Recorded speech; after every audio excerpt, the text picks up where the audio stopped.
Hello, everyone. This is the last day of August 2016, August 31st. We have two people in our meeting today, actually three. Young SEALs here in the classroom with me in my office, and we have Helga and Akum, who are also part of the meeting. We're mainly going to deal with syllabus questions, maybe some Blackboard questions that don't relate so much to you, Young SEAL. But let me just overview some of the things from the class. I think I've caught most of you up, but there might be some particular issues.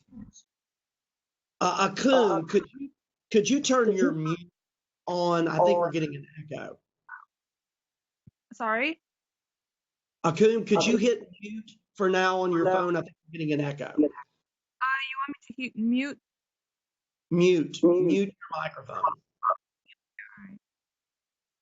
I think I can do it for you if you can't. Are you muted?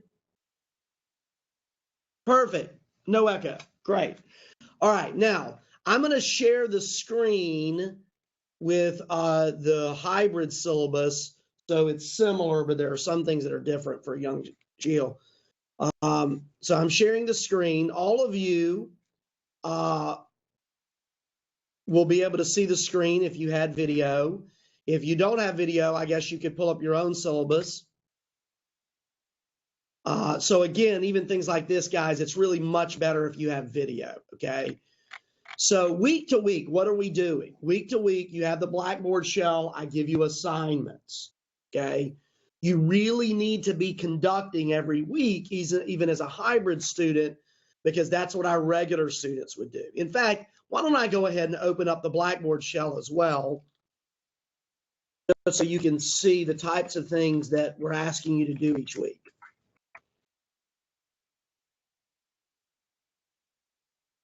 Now, Young Seal, this will not relate so much to you because you're coming to lab. So whereas Young Seal is going to come to lab to fulfill a lot of her requirements every week, the other students will have to look for other opportunities to fulfill lab obligations. I've had some students who are on campus ask me, well, can I just come, if I'm a hybrid student, can I just come to the lab? And I said, sure, you can do that. You could fulfill some of your requirements in that way. So what you would need to do is if you do come to the lab, you need to bring the materials that I've assigned for you in Blackboard, which are not necessarily the same as the materials I've prescribed for the regular students, okay? So I'm about to pull up for example, what you're supposed to be looking at this week. Let's see here, looking for your shell. All right, I think this is it. Now, those watching the recording and those listening right now can go back and watch the recording. But what I'm showing them, if you're just on the phone, I'm showing them Unit 2 right now. I'm going to explain, since you guys are on the phone, I'm going to explain what's here. And then you guys can go back and look at it if you want to watch the video. But for weekly assignments, what I say is conduct. You don't happen to have your Fenton book with you, do you? Yeah, see, okay. So I say conduct in video Fenton exercise chapter 2. He's got a piece at the end of chapter 2. I think it's Gloria. Gloria, Gloria. Okay. And so the hybrid students need to conduct that piece and video themselves doing it. You can video yourself with your phone. I would say that it would be best to watch the video with a bigger screen, not with your phone. Now, that's true for all students. Don't watch yourself on a phone. That's not a great picture to watch. And for the Fenton piece, you're going to do, he has an analysis in the book. So you just use the analysis from the book. And then the other piece that I'm having our hybrid students do this week is conduct When I Survey the Wondrous Cross as it appears in the 2008 Baptist hymnal. Conduct When I Survey the Wondrous Cross as it appears in the 2008 Baptist hymnal. Let's see, somebody's chatting me something. I'll get back to that in just a second. If you do not have a pianist, Lifeway Worship does actually have recordings of everything. It'd be better to have a pianist because you can practice live, but there is a recording on Lifeway Worship's website. In fact, why don't I go there in just a second just to show you what I'm talking about. The Be Now My Vision, actually I have two here, Be Thou My Vision and When I Survey. Be Thou My Vision and When I Survey. I tell you what, because that's a little confusing the way I wrote it, I am only going to require you to do When I Survey. You do not have to do Be Thou My Vision. So you can cancel that. I'll erase that off the Blackboard shell. That was a little bit confusing. And I prefer if I make something confusing to put the blame on myself and take it off your requirement. So I will take off Be Thou My Vision. You only have to do When I Survey. And we'll just say you can use either Appendix A or Appendix B. This was some materials. I think I sent the whole class where it's a way to review your video, okay? So to clarify, Fenton has an analysis form in the textbook, but I also have an analysis form, okay? So for regular students, Young Seal, we could talk about that in class tomorrow. We'll figure that out. But for the hybrid students, they're going to use the Fenton assessment for the Chapter 2 assignment from Fenton, and then you can use either Appendix A or Appendix B. Appendix B might be more helpful. I go a little deeper. And then you'll submit that under assignments. Let me go there at this time. So if you go to assignments, your first assignment will be conducting evaluation 1. You'll turn in either a picture or a PDF of the Fenton analysis for Chapter 2 Fenton analysis. Conducting evaluation 2 will be for When I Survey the Wondrous Cross, either Appendix A or Appendix B. Let me say that again, because people may be watching this video. This is for Unit 2. This is your first real conducting assignment. You're going to video yourself, watch the video, fill out the Fenton analysis for conducting evaluation 1. And then for conducting evaluation 2, you will fill out either Appendix A or Appendix B from the materials I sent you. I sent you Appendix A and Appendix B. All right, someone has chatted me a question. Let me see what this is. Well, Helga needed to go, so that's fine. All right, Akum, you can turn your microphone off now and ask me a question. I don't think I have any question as of You have no question. yes. Oh, Like, man. I'm impressed that you have no questions, okay? Akum, you could go back. I've made a video. I'm going to post it like immediately. So you could go back and watch the video. yeah, okay. All right. All right, don't forget, let me tell the whole class this.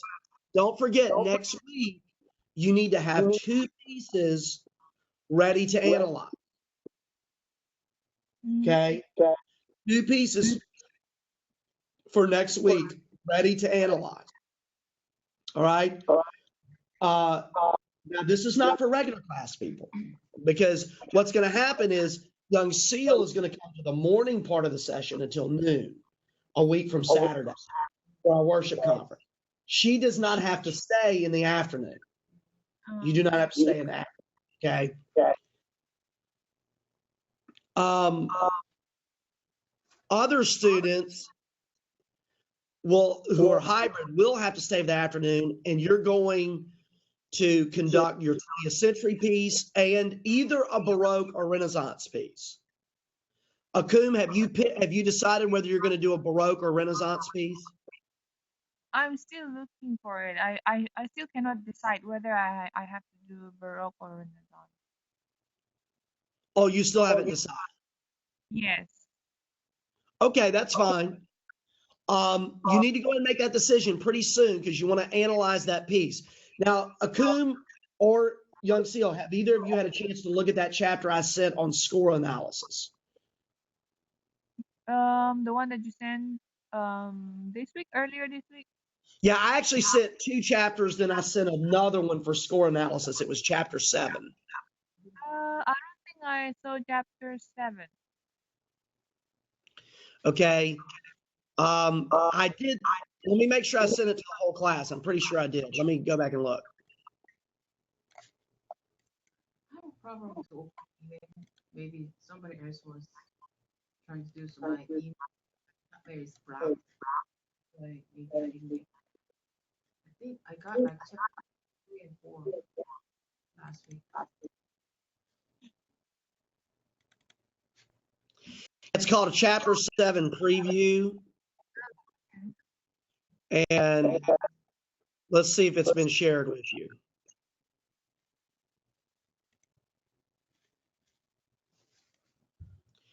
Yeah, Carly has it. Linda has it. You have it.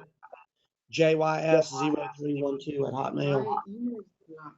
And Akum, you're JAMIRLIMAKUMLA at yahoo.in, right? Is that correct? Mine.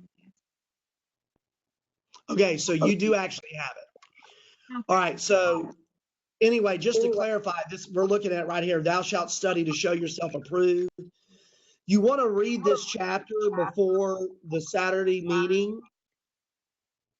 Akum, hit mute just for a second, okay? We're getting echo. Thank you.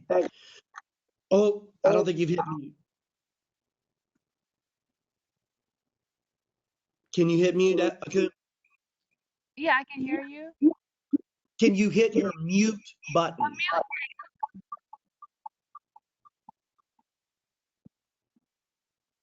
Test. Okay, great. Thank you. All right, so this is chapter 7, and I'm giving you an overview of the 2 types of analysis we do in graduate conducting. One of them is the Fenton analysis, which is in the Fenton textbook. You need to skip to that chapter.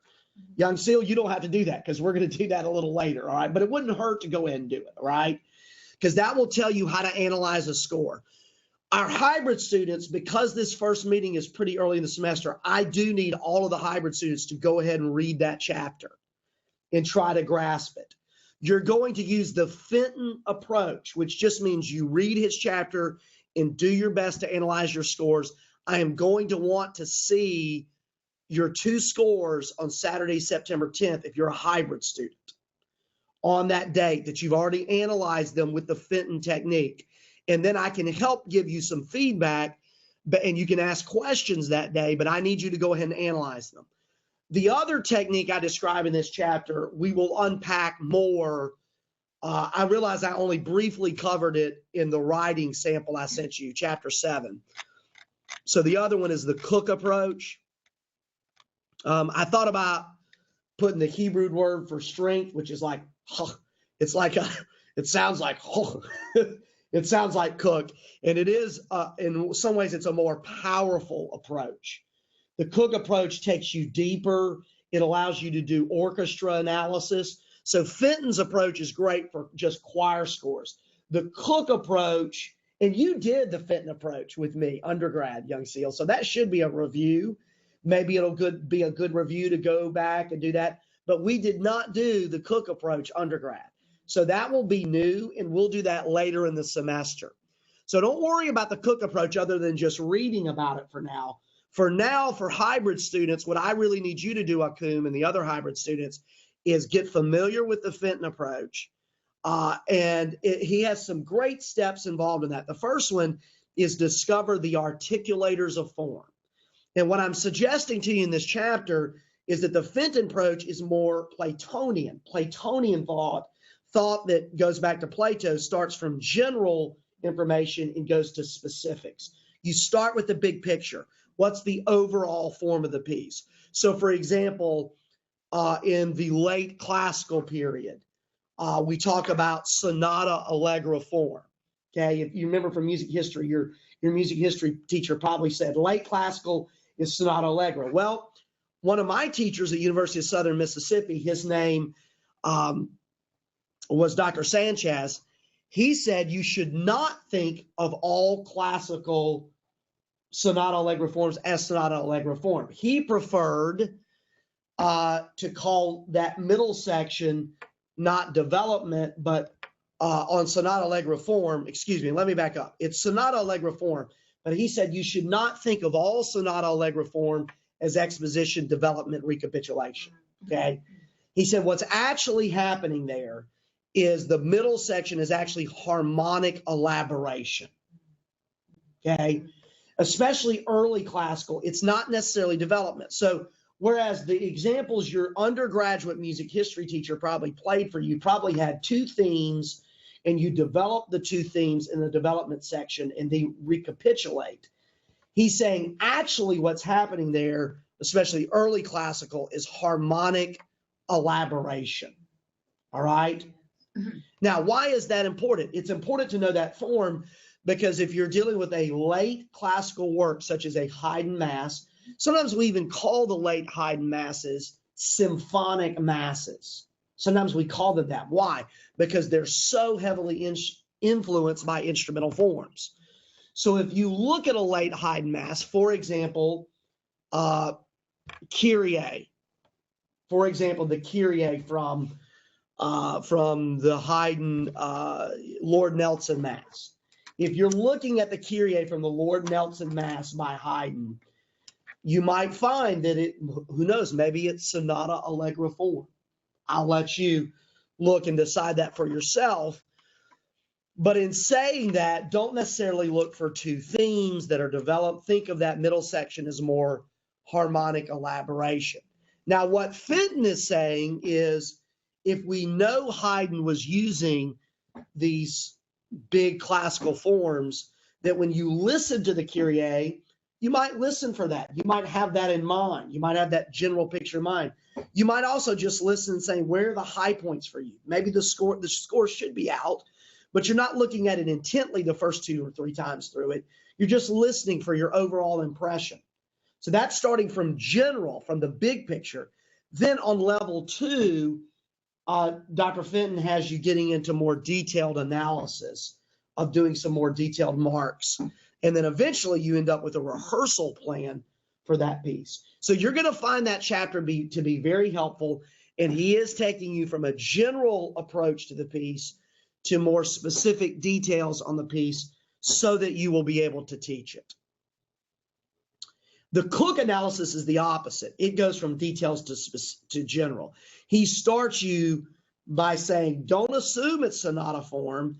Get in there and wrestle with the measures. Try to make sense of groupings of measures that fit together. And then eventually a big picture will emerge. And then he would have you do the last step is going back and saying, maybe this is sonata form. In some ways, what Cook is saying is what most of your preaching professors would want you to do in a homiletics class. They would want you to not grab the commentaries first. They would say, go to the New Testament passage. You figure out what you think. If you know the languages, what do you think the original languages are saying? Then look at commentaries as a last step. Why? Because if you look at a commentary first, it might color your thinking. And that's really what Cook is saying, okay? By the way, this is interesting. This is very interesting. In some ways, you were the great-grandchildren in terms of conducting analysis with the Cook analysis to Robert Shaw. Here's what I mean by that. Robert Shaw trained Donald Newen in Georgia. Now, young still in America, Robert Shaw is considered probably the greatest choral conductor of the last half of the 20th century. Some people would say worldwide. I mean, he went to Japan and lots of places in Asia and in America. He was the head of the Atlanta Symphony Chorus. Among choir directors, we considered him the best. His degree, watch this, Akun, and those watching recording, he had no music degrees. He had a Master of Divinity. And this analysis approach comes to us through Donald Newen. Donald Newen was Robert Shaw's student. He was somebody Robert Shaw mentored in Georgia in the early part of Donald Newen's career. Then Donald Newen went on to Eastman. Tim Cook, we call it the Cook analysis. Who did Tim Cook learn this approach from? Donald Newen. You're learning it from me. So there's a direct lineage when you're learning it from me. Now, am I doing it the same way Robert Shaw did it? No, because like, you know, that old, y'all may have a version of this. in Korea, Young Seal. By the way, Robert Shaw probably went to South Korea too. You could look that up. But do you guys have a version? We have this game we call the gossip game, where I tell you a secret and you tell the next person a secret, and then by the time it gets 10 people down the road, it's not the same secret. Well, we call it the gossip game, okay? Oh, yeah. And it's to show how the story changes, okay, when you whisper. Well, it's the same thing. I'm sure what I'm teaching you is not exactly the same as Robert Shaw, because Robert Shaw gave it to Nguyen, Nguyen gave it to Cook, Cook gave it to me. But there is a lineage there that goes back to Robert Shaw. So I'm excited to teach all that. I'm going to teach you the Cook approach later. For now, our hybrid students are just trying to learn the Fenton analysis. All right, Akum has no questions. That's really all I wanted to tell you for today, because I want all of our hybrid students to be ready for their first meeting. And don't worry so much about your hand movements. I will give you a couple of pointers if you want to watch this before the first class. The biggest mistake students make, and this will be on the video, and Young Seal, you'll probably remember this, but the biggest mistake students make when they first start conducting is that let me angle this just a little bit differently. Oh, you know what? I might be able to pull a little trick off here. Let's see. All right, that. And let me turn sharing off so maybe you can see the full screen. Okay, let me put it here. All right. All right, let me turn sharing off. If I click participants, it should show me.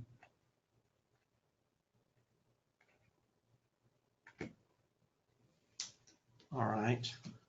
All right, guys, I'm trying to fix this so that it's showing me on your full screen. I'm not 100% sure. We'll have to experiment with this on a day when everybody can see. But at least you can see a little bit of video here for worst case scenario. Let me try one other thing.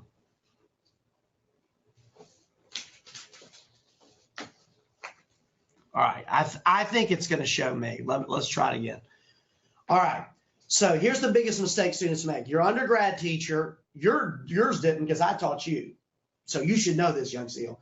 But your undergrad teacher might have told you that a pattern has to look the same every time. Like 1 is always here, 2 is always here, 3 is always here, 4 is always here. Forget about that. Okay? Yes, generally 1, 2, 3, 4. But look, if I want to emphasize a certain word, joy, I might make that hand gesture lower. Joyful, joyful, we. Notice 3 and 4 that time were super small. There's no reason to make them big. Joyful, joyful, we adore. And by the way, Linda, I think this works even with orchestra. Because if I always see a giant baton. Let's see if I got a little baton here. Oh, here's my smaller baton. Even though I'm using a baton, 1, 2, 3, 4. See, I get 3, 4 can just be really small. 1, 2. Bum, bum, bum, bum, bum, bum, bum, bum. So when I get ready to emphasize, I might go lower or I might go out. So that's really the biggest thing I would say coming in next week is don't think that, in fact, every measure should not look the same. 3 looks like this. 2 looks like this. This is just a review from undergrad. If you got the 2, the 3, and the 4, that's pretty much anything we do in church music. Because the 2 can be 2, 4, or 6, 8. 1, 2, 3, 4. 3 could be 3, 4, or 9, 8. 1, 2, 3, 4, 5, 6, 7, 8, 9. 1 and 2 and T and 12, 8. 1, 2, 3, 4, 5, 6, 7, 8, 9, 10, 11, 12. Okay, so you've got the full range of possibilities with those 3 gestures, okay? We may get into a little of asymmetrical by the end of the semester, but our main focus is going to be the types of things you'll face in church music. And just keep in mind 3 as well. Like that 3 could be really high. 1, 2, 3. It could be down here, okay? Or it could be high. So I really, if you were taught that, like some people are taught, put everything here. In fact, my very first conducting teacher, everything had to be right there, Young Seal. Right there. In fact, some students say I still default back to that, probably because that was the first way I was taught. I'm trying to get you away from that. Those points of ictus could be at all kind of different places. All right. Akum, you can take your mute off. Do you have any questions about any of that? Akum, go ahead and take mute off. Yeah, I just have to watch the video. Say that again. I lost you.